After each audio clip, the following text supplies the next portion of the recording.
Yeah. Aatrox, jungle, the answer.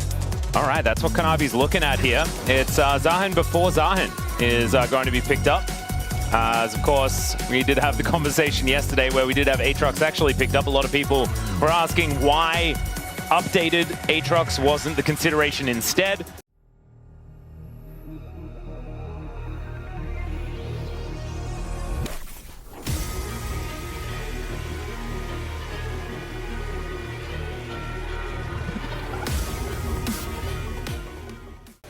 Should be able to cut through some tanks once he does have. That looks weird. Yeah, that is very strange. Didn't know you could get through that wall. There you go.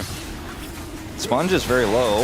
Yeah, he is going to be able to take the first Chemtech Dragon, but Kanavi looking for a little bit of an option here. Does hit the Infernal Chains, but they're broken pretty comfortably. And the Corki pick working out here initially. Scout? Emperor's Divide, yeah, going to throw back Scout here as Kanavi with the World Ender looking for an opportunity. Flash does come through. There's the Flash Infernal Chains, and Scout is just pulled back into the sweet spot of Q3, and down he will go. First blood over to Kanavi. Yes, making his way down towards said pit already as Zeka finds it once again. It's so much easier with that flash on cooldown, and it's Zeka that grabs the kill this time. Man, this Kanavi Zeka 1-2 punch is getting scary. Also now trying to set up something down here in the bottom lane with his Pantheon is going to be so tricky because Delight has flash and ult as well. Like, I just don't think there's a cross map for you in this one, Nongshim. And Sponge is going to be spotted on this ward as well as he makes his way in. They are going to be able to clear that out. So he does know that he's been spotted, but full information over to HLE for now. Like, Guma has barrier flash too. Like, this is going to be so tricky to pull off. They might be able to do it. It's red-white guns. It's a bit scary here as the Pop Blossom does come on through. They do try and focus on Guma but he gets the Wild Growth, and Taeyeon's going to go down in trade. Zeka teleports in to make sure that he's seeing the end of this fight, but a 1-for-1 is not what Nongshim were looking for. As Kingan's an early game Zahin, you know, and the Orianna is getting crushed. Lehen's also getting crushed, but does have a disengage cone. Shout out to Valdez. Waiting on the space. Maybe we will get our highlight number one as that particular disengage cone. Just to talk about how frustrating it can be. I mean, now Pantheon still has ultimate, but is very far away. And there's a lurking Aatrox. Like, Lehen's is on his way back. This could get very awkward as they crash this wave through. They're going to at least get a plate, but they may get more as Taeyeon still has flash, but they could just cut off this Pantheon. Or sorry, this Nico. Yeah, Lehen's has to flash immediately. Now Taeyeon realizes that he's in an awkward spot. There's the flash in from Sponge though as they do get Zeka, but he's able to shift the sands, get himself over the wall, flash from Scout, and Zeka is going to come on through, but Scout has that clockwork wind up, is able to take down the Azir. Still, the fight continues here as Kanavi looking for the angle, gets the Wild Growth. That's going to be the end of Lehen's, and Sponge in so much trouble as well. This Aatrox is completely unstoppable. Behind the curve this entire time, he just cannot make the impact. They are on the same screen as Kanavi. That cannot be a good idea as Sponge dives forward onto Guma. He flashes away. Kanavi's just posing the question, can they kill him? That's the question, is now in amongst it. Taeyeon going down very, very low. There's a Wild Growth once again as Delight's support is fantastic, but they do manage to take down the Aatrox. The problem is Zeka turns up, and that's going to be 2 on the floor for Nongshim at the same time. And looking for that item number 2 where he can. Might be the 2-item spike in the Collector Infinity Edge that he's going for here. Actually kind of like that. Trying to get a little bit of extra power in those 2 items instead of going for a lot more of these 3-item builds. All right, Kanavi, I don't know about this one as he's just dead. Like I said, he only goes in. He doesn't know about the other directions. Yeah. Didn't need to. He could have gone sideways or something, or just gone in elsewhere, because that was not it. But that's okay. I like the gusto. Yeah, I like the gusto a little bit less, but I thought, you know, it looked really like we were going to put Aatrox to the Sometimes it's the intention that counts. Kanavi's starting up this dragon. Kingan, he's considering. He's like, should I go down there? I don't think so. I'll let Zeus go down. I'm going to stay up top. I'm going to keep pushing. I'm going to get money. Well, he might actually be able to grab a decent amount of plate gold here as the Trinity Force is already completed for the Zahin, so we will be cutting through these turrets very effectively. There's the Rift Herald, gets a decent little charge there as there's the flash ult from Zeus as Guma throws out his ulti as well. That is a dead Taeyeon, just stepping a little bit too far forward. Yeah, I remember when I said in the draft that he's like, oh, okay, it's a Scion. There'll probably only be one form of engage I'm worried about. Lehen's finds the double pop blossom on 2 of the carries here as Guma is the target, but oh my goodness, gets so much of his health bar back. There's just not enough damage to take him out there once Taeyeon is gone, even though Scout's trying his best. Kanavi.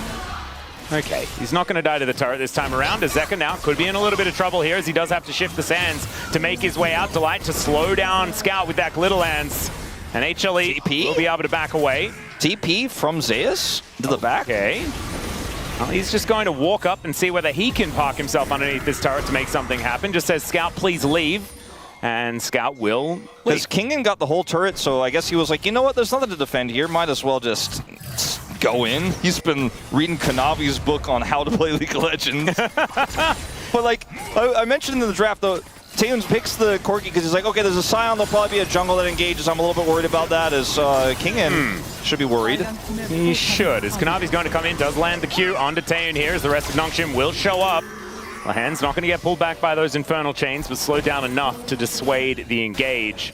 Oh, Lahans finds the angle once again onto Gumushi. There's the shockwave, and down he will go.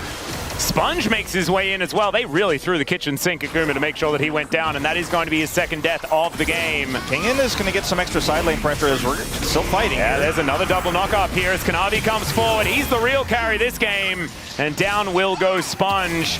Now Kanavi's still looking for a little bit more here as he is still alive on Summoner's Rift, so that means he's going to be going in. If there's a turret, does not care. Like, I kind of said it almost jokingly at the beginning because of how he played that series against T1, but we need to see this team coordinate real 5v5s because right now Hanwha Life Esports is just calling every shot. And Kanavi is the one who's calling the shots on Hanwha Life. Okay, Wolf, Kanavi is going in. He's going. I don't want to surprise you, but he is just going to look to kill Sponge. Sponge is just dead. Now Taeyoon is in between his turrets, and that is an illegal place to be as the Infernal Chains pulls him back. Pop Blossom not going to be enough to save him. Yes, it is. Never mind. Enough to save him here is maybe not enough to save Lahans as Kanavi has tanked about 11 turret shots here, and he still kills him underneath the turret. My goodness, this guy is so bloodthirsty today. Scout did not want a TP ult in. He's like, I'm not going to TP and drop an ult on this. This is just doomed. It feels like this whole game, I'm watching 5 members on Hanwha Life Esports walk towards Nongshim and kill them with their fearless leader running forward first. Their Aatrox on now 2.5 items. And Nongshim are just like kind of split up and not sure what to do. Like, well, Kanavi's is like, all right, I found the enemy jungle that's 2 levels down. There are teammates nearby. I mean, I'm sure like Guma and crew are like, there might be some bad guys in there, and he's like, that's what I'm looking for. Yeah, that's my goal. He's like, that's kind of the point. And the fact that this between 2 turrets, Scion is again able to ult Taeyoon, a Corki. And Voice just crack like was walk perfectly away. timed, Wolf. I'm kind of losing it. Like Nongshim.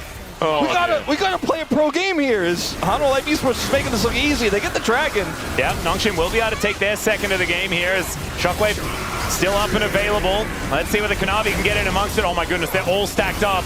As Kanavi, can he actually find it? Pop Blossom hits onto 3, but the Emperor's Divide is there as well. It's so hard to kill this Aatrox as Sponge survives for a long time, but finally will be taken out. Kingen getting in amongst it, almost picks off 2. The rest of HLE moving on over. Zeus getting himself into position. There's the flash ulti onto 3 as the Q knocks up 2 of them. And there's the shuffle from Zeka. Down will go the Lulu, but it's in trade for 2, one of them being the Eddie carry. And HLE now considering going for a Baron. I mean, Zeus is making like this Scion look like Cannon or something. Yeah, right? He just keeps flashing and getting exactly what he wants. He's gap closing with his flash button. He's using his ultimate at point blank range. Oh, Pop Blossom does come on through as now Gumushi could be in a little bit of trouble, but it's There's just no by hand. So I don't know how they were supposed to do anything about that. He does go golden as now Kingen at full health, but he has to face off against Zeus, who is incredibly difficult to kill. There's the W, and the ulti comes through here from Kingen to take down the Aatrox. But he's now into his passive. Scout looking for the angle here as Gumushi is by himself. As now Kingen fighting off Zeus and Zeka here 1 by 1. And he will go down in the process. And Zeka still not able to actually enter the river here, so the Baron will stay alive. Did find himself at the mercy of Scout after that flash did come on through. HLE looking for Soul Point. They will be able to get it. There's a control ward here. They know that Nongshim are on this, obviously, and they're very aware that they were rotating over, but they can see the timing. They know exactly, we can get this dragon, push mid. There's no way they can do this. They also have Sun Disc, as you can see here, so Nongshim wanted to give dragon to get Baron, but they will get nothing in return. Zeus doesn't have flash, so he's not going to be flashing on top of Nongshim this time around, but he can drive a bus towards them if he feels like it. Kanavi Now getting very close to the bad guys. Lehens, I'm not sure about this position, but he does sidestep Zeus' ultimate. Still gets slowed down though, as the Roar of the Slayer does come on through, and there is the fully charged cube. Lehens will just be dead. I didn't see it until just now. When I saw that slow, I was like, does he have Bandle Pipe? He has Bandle Pipes. Zeus built Bandle Pipes. There we go. He's gotten a lot of gold this game. He's putting it to good uses. Now Gnomestrom are looking for a contest. Well, it could be a 50-50 here as Sponge. He's been pretty good at those in the past. Let's see whether Kanavi can lock this one down. Down to 3,000. Sponge trying to get into the pit here. There's a shockwave! Absolutely insane! This is a triple for Sponge! Does manage to help Team take down another one as Scout gets pulled back, but it's a quadra kill for the Pantheon! Absolute insanity here for Nongshim, as now they're going to look to push in and break open the base! Yeah, I mean, 30 seconds on Guma, 40 on Zeka. They have a wave here with a cannon minion. I mean, trying to end here, I think, might be a bridge too far, but they may go for it. They may just also go back and take the Baron. 20 seconds on Aphelios. I think they might have enough. I think they might be able to do it. I mean, Scout is so huge this game. This turret is just not going to last long enough, and I think they just barely have enough time here to take this Nexus out. What a silly end. Great combo from Scout. What a ridiculous game. That game.